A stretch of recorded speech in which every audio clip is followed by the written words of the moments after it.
తగలబెట్టేశాడు.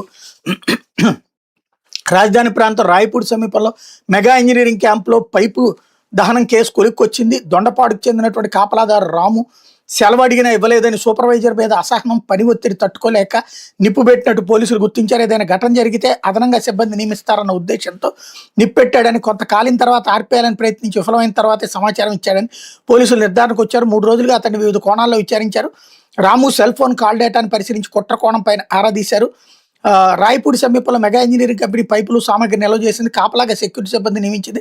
ఘటనకు 2 రోజుల ముందు తమ బంధువు ఒకరు చనిపోతే సెలవు కావాలని సెక్యూరిటీ గార్డు రాము అడిగిన సూపర్వైజర్ ఇవ్వలేదు. ఈ నెల 23న ఉదయం 6 గంటల నుంచి సాయంత్రం 6 గంటల వరకు అతను విధుల్లో ఉన్నాడు. ఉదయం మధ్యాహ్నం విధుల విషయమై సూపర్వైజర్ రాము మధ్య వాదం జరిగింది. సాయంత్రం 5:30 గంటలకు రాయపూడిలో ఉన్న కార్యాలయానికి వెళ్ళి రాము సంతకం చేశాక రాత్రి కూడా విధుల్లో ఉండాలని చెప్పడంతో అక్కడున్న సెక్యూరిటీ గార్డుతో గొడవపడి క్యాంపు వద్దకు వచ్చాడు.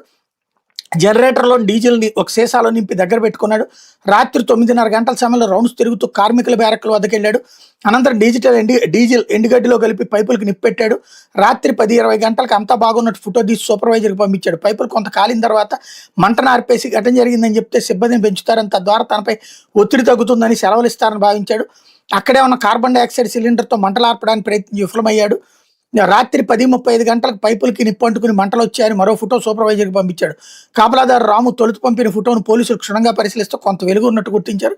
దీని ఆధారంగా దర్యాప్తు చేయగా రాము నిజం అంగీకరించినట్టు సమాచారం అన్నటువంటిది హైలైట్ చేశారు.